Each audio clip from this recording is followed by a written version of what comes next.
what's up, y'all? Welcome back to another episode of Next Level Teaching. Today we're back with part 2 with our special guest, Gabrielle Eggleston. It was so good. It was so nice. We wanted her here twice. You know what I'm saying?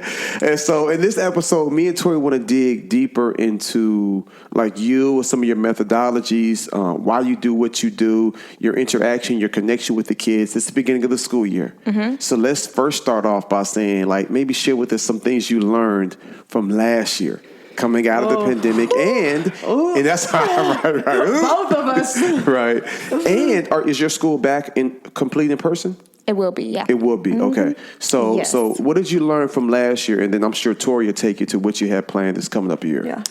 So, and what did you learn about yourself too? Like through that whole, Jay got a million questions. Here we go. Look, last year, we know it was interesting, but that's being a positive virtual, way to say it. Interesting, right? Good for you. But being virtual for most of the year last year, I think it was just really different on how to make connections with my students, because that's one of the things that last episode we talked about. I'm big on building relationships with my students, but I'm just like, how can we do this? And we're, because we didn't require our students to turn their cameras on. If the platform that I was using, if I was sharing my screen, you couldn't see my face. So it was like, I had to kind of tune myself up more with the personalities so they can get a feel for who I am. Yeah. But one thing this year, so since my first full year of teaching, I had this thing called a classroom creed. And it's one of those things, my first full year of teaching, I used to make them say it every day. But then I was like, okay, this is taking too much time out of the day. And I kind of fell off on it. But this year I decided to make it intentional. Every Monday, we're going to read the classroom creed. And over some time, I got them to say it, but it is, I have a purpose.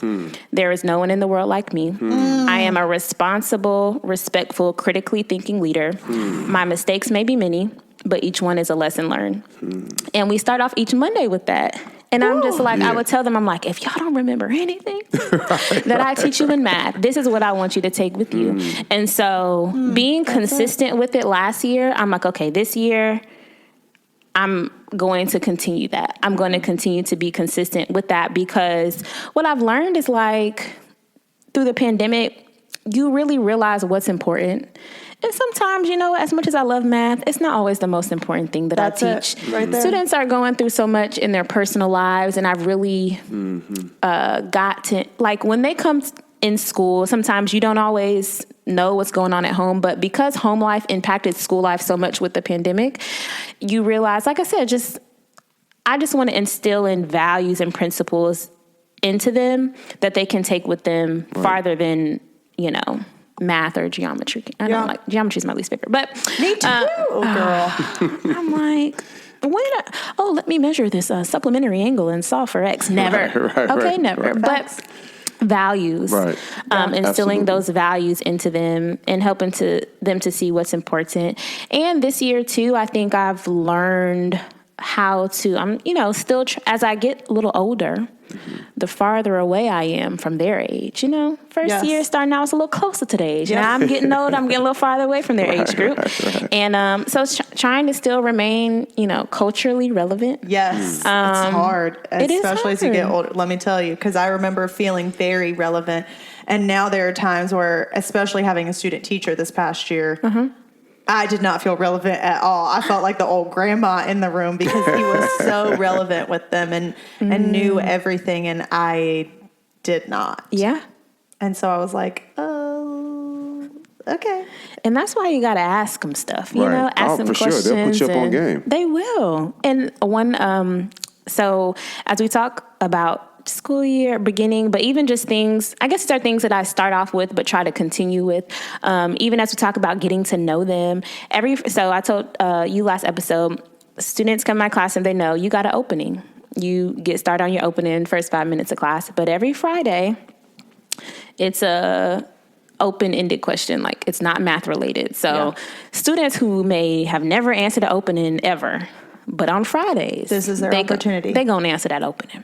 And it'll just be questions like, I remember one of my favorite ones was, do you think middle school students should be in romantic relationships? Why or why not? And they give you some great, feedback, perspective. Another one was like, if you could get rid of one food forever, what food would it be? Yeah. Some of them were like, onions. I hate onions, you know? And so it just gives you insight into them, how they think, their perspective, and you just try to take those little nuggets and weave it into the lesson or your environment however you can. And so those are big things for me. I think that makes a difference. Absolutely. I think that, first off, I think your creed is amazing. I think sixth graders are really going to actually cling on to that a little bit more because you are setting the tone of middle school for them. And that's a beautiful thing to start middle school out with them speaking that life over themselves. And I love that it said, mistakes happen. Yep. Yeah, mistakes may be many. But each one is a lesson learned. Yeah. And really celebrating that. Because sometimes, like, you know, teachers can be like, oh, I don't make mistakes. I remember telling a teacher one time, like, I think this problem was worked out wrong. This was during my student teaching. And I was like, I think this is, and she was so adamant that it was not. And I'm like, lady, I know math too. Like, I know I'm in college still. Right. But, and so I'm like, I never want to be like that. If I make mistakes, I want to celebrate. Yes. Why didn't y'all tell me? I don't know everything. Y'all better tell me that I did. That's exactly what I say too. I'm like, y'all, it is your job to catch my mistakes. And think about it. That allows them to find their own mistakes. Because think about how many times, especially in math, we look for error analysis. Yep. That is something that we work really hard on. Is for kids to be able to find the error in the problem. I'm going to give you a problem and I'm telling you that there's an error in it. And we would have them on our like open-ended questions on our test. And there are so many times where kids are like, there's no mistake here. I'm like, no, bro. I'm telling you that there is a mistake here. I'm telling you. But I love that you... Before we save that, whatever you're going to say, lock it in, okay? I think we need to stay there with owning the mistakes. Yes. I just went back to middle school and high school. That was probably one of my biggest beefs with my teachers. Yes. They just felt like they were above reproach. Yes, no. And the few teachers that was like, what was I thinking? That was dumb. It was so refreshing to me. Yeah. And it was almost like instant connection. And so I just want for, you know, our supporters and our community that's listening of Next Level Teachers to really own that. Yeah. You might even look for opportunities to make a mistake just to let them know, like, hey, I'm down to earth. I don't have a broom up my butt like you think. Like, I'm actually pretty cool, you know, and I can make mistakes. And your approach, like, why y'all didn't tell me? Y'all know I be like that right there. I can see you doing that in class. So like, come on now. Y'all got me out here looking crazy. I don't know, y'all. Why y'all say something? I think that really I just didn't want to brush by that. Yeah. Because that's something very small but can make a really big difference. Y'all know, as far as the podcast, for our new listeners and supporters in our community, I can't speak a lot from the actual classroom because I was not in the classroom like that, right? My depth and knowledge and experiences come from the research, my books, degrees in the social work space, working in the school space for 10 plus years. But a lot of the value I can bring is from the other side, from those kids. Yep.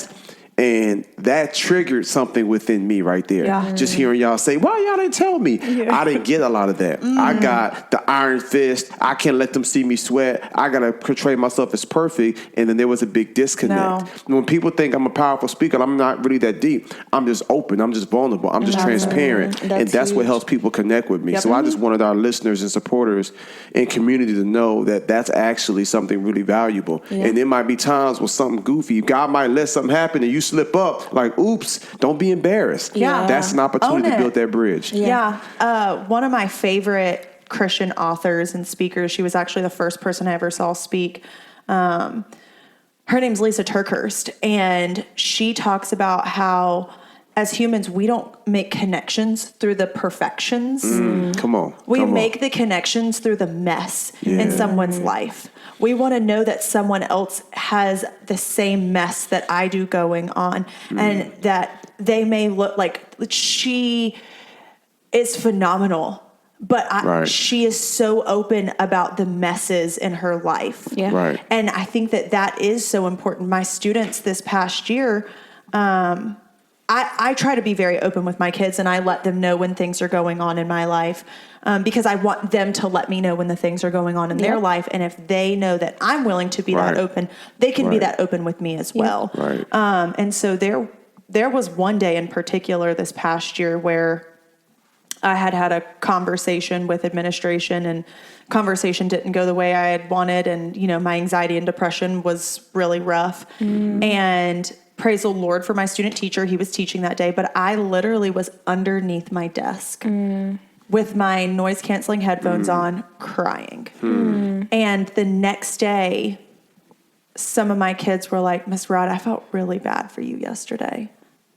I'm so sorry. And it allowed that vulnerability to happen. We try and be so strong. Did you tell him it's your fault, your behavior? No, I have one kid that I let have a little bit this year because he was not the kindest to me about things. And I was bro. But that vulnerable moment. But we have to be. And, I was even, as you were talking, Jay, about us as teachers being honest about the fact that we have made a mistake. There was my first year teaching, and I botched a whole day, a whole lesson. Yeah. It was my first year teaching, and I didn't know the lesson as well as I had thought. I think it was scientific notation maybe. Yeah. Because when was the last time I did scientific notation? And I botched it. Jay's like, what? I don't ever do scientific notation. Exactly. Right. And I botched it. And I walked in the next day and I was like, y'all, I botched this lesson. I'm really sorry. Can we just forget everything we learned yesterday? And can I reteach today, please? They was like, bet. Yeah, we forgot it anyway. Right, exactly. But what was that lesson about? I don't even remember. But that's the thing. It is that open honesty of saying, I am human as well. I make mistakes, and that's okay. Right. And as your teacher, as the person that you potentially even look up to, that allows you to realize that you can make mistakes too. Yeah. I love it. So this next school year coming up, it's about to jump off. What are some of the things that you have in place? What are you going to do differently this year that you didn't do last year? What would you like to share? How do you typically start your school year off to set the tone? Because in last week's episode, you broke down to us how you set the ground rules and you make sure your expectations are clear. Kind of let us into your world there. So, the first week, really not much teaching is exactly going on. Right. A lot of code of conduct, those beginning of the year activities, just trying to make sure you get them in, they practice their schedule. I think I'll have to be a little bit more intentional on middle school guidelines since I'm teaching 6th grade now. You have to teach them how to middle school. I got to teach them, and that's going to be new for me. How to locker. How do you use a locker? Hopefully, I'm are they going to give them to them? Because we didn't use them during the pandemic. Oh, yeah, that's true. I'm kind of hoping we can continue that. Just minimal. I kind of like the minimalist. Yeah. Because students, they carry so much in them book bags. I'm like, why? What work are you doing? But my nephew, he's about to be a freshman in high school. I'm thinking bro, you have 6 small children in your book bag. It's no way. It's no way. Where you get them babies from? You know what I'm saying? Amber Alert. Maybe. It's no way you got all those books in your book bag. And when he pulls them out, it's like, how magicians be doing tricks. Yeah. It's like Mary you got you fit all that in your bag. Mary Poppins bag. Too much. Yeah, too much. So I'm just just trying to figure out what that looks like to teach them how to be a middle schooler. Still continuing to build relationships. One thing that I used in for maybe about half the year, maybe a little less than half the year last year, that I really liked was Class Dojo. Yeah. I like Class Dojo. Do you have that for Jewel? No. He don't know. Yeah, it's basically it tends to be more elementary school, I feel like. That's a question but it for works. Tracy. And facts. I didn't necessarily have the parents set up with it, but just so it was, because I had to figure out how can I redo the raffle, because I used to pass out physical tickets. When we were in pandemic, I can't give you a physical ticket. So the dojo allowed me to, assign those. So do you like that better? Yeah. Okay, so let's keep going with that. What are some things, because I think that so many of us are afraid that this year was just we all worked so hard to come up. I mean, we revamped how we teach. For sure. In every way possible. Mm-hmm. And we worked our butts off for it. Let's be honest. This was probably one of the hardest years that teachers have ever experienced and will ever experience, because every day we were having to learn something new, mm-hmm. a new application, mm-hmm. a new way to engage our kids digitally, whatever it was. And I don't want us to feel like we can throw that out. Right. There's no need to throw everything out. Now, do we also need to throw out some of the old ways of teaching? No, there is nothing wrong with some paper and mm-hmm. pencil, whiteboard, and a dry erase marker. There's mm-hmm. nothing wrong with those things. We don't have to completely, like we used Desmos like every single day because mm-hmm. we couldn't use paper and pencil this past, or like whiteboards. Mm-hmm. But what are some things that you are going to take from this pandemic year mm-hmm. into this upcoming school year? Nearpod. Oh, yes. I am a Nearpod fanatic. Okay. I will post, I'll be tagging them like on my teacher page because I love Nearpod. Yeah. I think it's, and one of my students commented about this in the end of the year survey that I give them, because, you know, they would tell me like. Hold please. End of the year survey. Yeah. She wants to know. What went well. Yep. What didn't go well. Yep. This year I added, what have you learned that's not math related? Oh. And then any random thing you want to tell me, because sometimes they just want to, you know, tell me random things. But I need some teachers to hear that, because sometimes we think that we're just doing our own thing and we're doing fine, but we need to get feedback, just like we want to give feedback to admin, just like we want to give feedback to the Board of Education, just like we want to give feedback to everyone above us. Mm-hmm. They have someone above them. That's us. Mm-hmm. And we need to get their feedback. Yep. Okay, I'm sorry. Continue. What was I saying? Nearpod. Yes. And so they would like how, you know, they would like how it would help them. So yeah. I'd be like, hey, Tori, check this, you know, and then you see them erasing on their screen, like just being able to see them work out their problems. It changed the game. I feel like the feedback that I've been able to give them has been top tier this year. Yeah. Because before I'm like, I was telling one of my teacher friends, walking around, I would be really good at that, especially in the whiteboards. But I feel like this Nearpod, I can catch them while they're doing it, because I can see, versus walking around, I can only see one or two students at a time. I can see all their work at the same time. And I can say, so-and-so, you know, correct this, and that is a way to help to celebrate those mistakes too, like, because you can make it anonymous, like, and you can share it out. Share it, yeah. Say, hey, like, I think this person might have made, who can help them out. You know, when I would try to have some dialogue, wasn't always so successful with getting them to talk. Right, you know, but I feel virtual. Like this year it could be better and still continue to use those things. Yes. So it's like it'd be a merger of the things we used before the pandemic that worked, but then the pandemic brought us the pain, but also a gift of technology and different resources. So it's like we can take all of that now and see, okay, what works? Let me get away from some things. Let me add some different things like that. And so that's good. And I think that survey is a really good way to kind of gauge where you are, what you have going on, what adjustments you have made. That was that. They'll tell you. Is it you go too fast. It's anonymous. I let it be anonymous. How it works is they take their final, then they take so sometimes, depending on when they finish their final, or sometimes what they say, I can kind of tell the student. But for the most part, when I go back and look at it, you can't always tell. Sometimes if they say something really personal, or, you know, I had this one particular student, I swear, smartest student I've ever taught in my 4.5 years of teaching. So I know how she writes, and I know it's you. Yep. Mm-hmm. But, you know, sometimes they'll say, like, you know, you go too fast. Or even one of my students, she was just like, you know, some of my classmates, they would say, like, they didn't have, you know, we used to have like after school tutorial. Well, that's not a thing in the pandemic. And honestly, I didn't want to stay no extra time. We had Wednesday help day still in the mornings. Yeah. We still did. Yeah. And we had online and face-to-face at the same time for that as well. Mm. Yeah. But when I would offer stuff virtually, kids wouldn't show up. Yeah. And that's what I had an issue with. So it was still honest. Like, okay, let me make sure I do a better job of, you know, trying to provide that extra help. Sometimes, like I said, they'll say, you know, if you could just slow down a little bit, because especially my first couple years, I'm just like, blah, blah, blah, blah, blah, you know, talking. Yep, right. And sometimes they're just like, yeah. So just different things like that. And sometimes some of them will say like, oh, your class is fine. And that will make me feel good. Like, okay. Yeah. But that feedback still does help. And even when we talked about my classroom creed earlier, I think this question this year and asking them what's something that they learned outside of, math.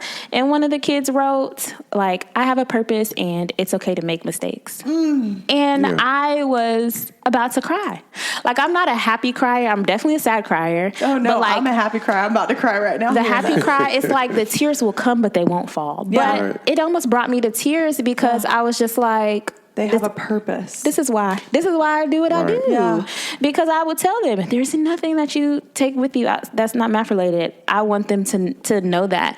And for the fact that they like, oh, y'all were listening. Yeah. And so that helps me to see like, okay, we're starting off this school year the same way. And I'm going to still continue to instill those things into them because it's making a difference, even when it may not feel like it, even when they're not doing their work. And I'm like, y'all just do your work, you know, even when you got parents emailing you about why your child is failing. And I'm like, because they don't do their work, they don't come to class. But, you know, when it feels like, why am I doing this? You get to the survey. Right. And you're like, okay, I'll do this again. Yeah. Right. And so maybe for those educators that's like, man, I don't really get that type of feedback, this is something that they can implement, you know what I'm saying, to really help just kind of get a vantage point. Not only will it make you feel good, but it might challenge you. It might convict you. Yeah. You start having 8, 9, 11, 14 different kids saying the same thing. You might have to take a hard look at the mirror and say, okay, how do I go to that next level? And that's what this podcast is all about. Yeah. I know one segment of the show that people really like is when we talk about when our guests kind of share a moment, like an almost breaking moment, where they almost, you know, quit. They almost threw in the towel. Maybe it's a student that drove you crazy, got on your last nerve, but then things turned around. Like, can you share with us? Maybe it's an administrator. Maybe it's Maybe it's the system. You know what I'm saying? But just sometime that just made you say, okay, let me re-guess this. Let me rethink this. I didn't sign up for this. Yeah. Like that side of it. I would say so I did a half year teaching. Then I took like this kind of gap year type thing. I was living in Houston for a little bit and I was still in education, but I wasn't an actual like teacher. And so I was still serving in a school and I was kind of like I guess you can call me a teacher. I was just whatever they needed. You need me to make copies, I'll make copies. You need me to sub because the teacher is out and you can't get a sub because it wasn't a public school. But those kids were, it was a little rough. Yeah. Okay? Yeah, rough. Yeah. It was... Middle school, elementary, high school? It was elementary up to middle. Okay, got you. Okay. And I remember, I think the students, they just had a hard time processing and communicating emotions. That would be a nice way to say it. Because they were angry. Okay? And so going into some of these settings, and I'm just like... It would just be so wild. It was just a lot. I'm just like, I don't want to go here. Like, and then I wasn't in a teaching capacity. So I'm helping teachers. And some of the teachers were awesome. And to see them do what they do, I'm like, oh, this is great. And then some of the teachers were not so great. And the kids were wild. And I'm like, this is not good for my well-being. Yeah. So it really challenged me. Even for a short period of time, one of the social studies teachers quit.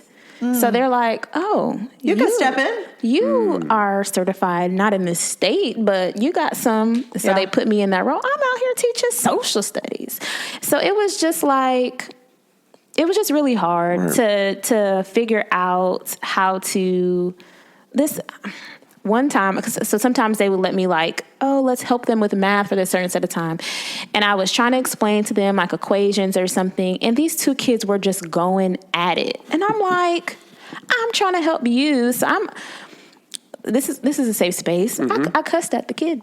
Oh, yeah, my first and my last time. You know, I never ever outside of them, but I cussed at the kid. I said, pack yo and go. Yeah, because I had it. Because I'm here serving. I'm not making no teacher salary. Okay, I'm here serving the Lord out here in Third Ward, Houston, Texas. Okay, I thought this was my gap. I'm trying to serve God, and y'all stressing me. I was through, and I felt so convicted of me. The person we reported said the school. The Lord said, I walked as soon as it was over, and the kid was shocked, like, oh, because let's be real, they hear those words all the time, but to hear it from you, he was taken aback. But I felt so convicted. I walked down to the person I report to. I said, I cussed at a kid, and I ended up apologizing to him, and that's where that transparency comes in. I said, you know what, it was so wrong for me to do, and I shouldn't have let y'all's action, even though it may have been frustrating, I shouldn't let it take me there. And then he apologized too. And I feel like it was. Oh, that right there, though. Yeah. And then he apologized, too. So when we have the opportunity to flub, make mistakes, when we get upset with kids, because we all do, whether we are cussing at a kid or whether we are sending them out of the classroom or whether we are raising our voice at them or whatever it is, because we all do it. We've all had those moments. Yeah. And if you hadn't, you're lying. Right. Love you, but you're lying. No, I'd be like, oh, where are you teaching at? Yeah. Oh, okay. But like, for us to be vulnerable enough to apologize and say, I'm sorry, I made a mistake, then it allows them to realize their mistakes as well. Yeah. Right. And there comes connection. Yes. Because now it's like we're growing together. We are. And that's that powerful moment. You know what I'm saying? But how can you expect for them to apologize if you're not going to be the bigger adult or really the only adult in the situation and you humble yourself? That's good. So tell me this. Briefly, we got a few more questions and then we're going to get to rapid fire. Okay. What do you feel like you need to get stronger at or better at? Ooh. I think even as you were talking earlier about, transitioning into be that facilitator, at the end of the year survey, a lot of them would be like, I wanted to do more activities. And I think that's of course we were in a pandemic. So I'm like, y'all, I couldn't do as much. There's only so much. There's only so much I can do through the computer screen. But I think just getting better at taking that step back of being a facilitator. Because sometimes it's easy to get in that groove of, okay, we got a little mini lesson, we got a little practice, a mini lesson practice, but having time to do bring back those exploratory activities, like I mentioned before, with the manipulatives and the Play-Doh, using hands-on things when you can, especially transitioning, post-pandemic teaching. Well, we're still in the pandemic, but you know what I mean? So just trying to incorporate more so activities where they can see, especially with middle school math, a lot of it actually does relate to real life. Yeah. Except for geometry. I hate geometry, but helping with that. Good. And what advice would you give to a first-year teacher? I think boundaries. Have some boundaries. Like, Saturdays, I don't do nothing. Yep. I don't do no work. I'm not grading no papers. I'm not nothing.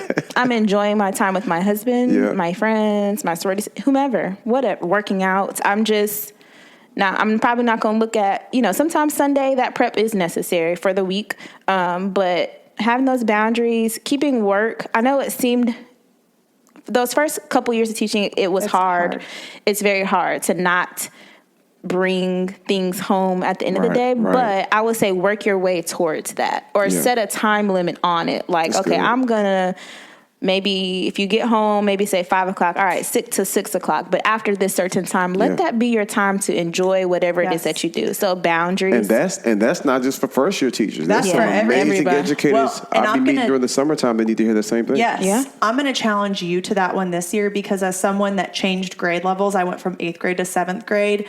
I know that you're teaching some of the same content, but there's going to be some stuff that's going to be new, especially here at the beginning of the school year. And so I'm going to challenge you to that one as well, because I know that my first year teaching 7th grade, I was also teaching 7th accelerated. So that meant I was teaching some of my 8th grade content, but the first quarter, the first 9 weeks was all new stuff that I had never taught before. Yeah. And so I had gotten decent with those boundaries my 3rd year teaching, and then I got to year 4 when I switched grades, and I kind of regressed a little bit. Yeah. So I'm going to challenge you to that one as well. Okay. Yeah, let's get it. All right, challenge for the rapid fire. All right, let's go. Where's my phone? Give me this. Where the phone at? Let's go. Okay. I'm excited. This is my favorite. Are you ready? Ready. We can't say that there's a button that we're going to press, because we both sitting on the same couch. The cushion's open up. The cushions. Okay, good. The cushion will swallow you up. You got 60 seconds. All right, ready? Let's go. Favorite 90s jam? Oh, come on. Bills, maybe? Girl, that's 2000s, but I'll take it. It might be 99. It comes on the 90s R&B playlist. There we go. Okay, I'll take it. Okay. Would you go to a movie alone? Yes. Okay. How long can you hold your breath for? 45 seconds. Have you ever slapped someone in the face? Yes, I got suspended in middle school for that. What's your favorite car? I want a Toyota RAV4. Oh, okay. Mm-hmm. Do you snore? Sometimes, according to my husband. How long does it take you to get ready? Maybe 45 minutes. Okay. What does a person need to be happy? Knowing their purpose. Oh. Walking in their purpose. Mm-hmm. Understanding and walking in it. Combination of Oh, that's good. 7 seconds. Favorite childhood TV show? Rugrats. Oh, yes, ma'am. Place you most want to travel? Barcelona. Oh, okay. Ma'am, we got a lot to talk about. First off, Destiny's Child, I'm here for it. Rugrats, yes. Do you have kids that wear like the sweatshirts and they have no idea who any of the characters are? It's like Rugrats sweatshirts. And they literally have kids. I've seen it. And I always ask them, I'm like, okay, so name a character on your shirt. Before you can walk into my classroom, you have to name a character. Right, or take it off. Yeah, seriously. And they're like, I had one that was like cheesy, and I'm like, Chucky? Oy vey. This is great. Yeah. If anything, they know Reptar, and that's it. Right. The dinosaur. Yeah. Rugrats. Well, look, I'm all the way tapped out of Rugrats, but I'm locked in with you. Yay! We appreciate you hanging out with us, Thanks Gabby. for having me. Yes. This is great. It was great. It was so nice to have another 7th grade math teacher on with me. There we go. No, I love it. Jay, but math is good not. off the math. No, he ain't a fan of it. Yeah. So I'm so glad. Thank you so much for kind of diving in with us and being honest and open and vulnerable and giving us some great things to think about, to challenge us as teachers. The creed and the survey, especially, those are two things that I've definitely taken away with me and am stealing for sure. Steal the creed. Yeah. I'm definitely stealing creed. it. And then Jay, I'm definitely stealing those 10 Commandments, sir. That's going on the back side of my syllabus for this year. For sure. And then also thank you guys. Thanks for coming back with us for another season. It is so good to be back. If you enjoyed what you heard today, please be sure to leave us a review. Yes. And of course, leave us those 5 stars. Share it on Instagram. Please. Share it on Facebook. Please. Share it with all your friends, guys. And we'll share with y'all more content. Yep. You know what I'm saying? All right, guys. See y'all next week. Bye.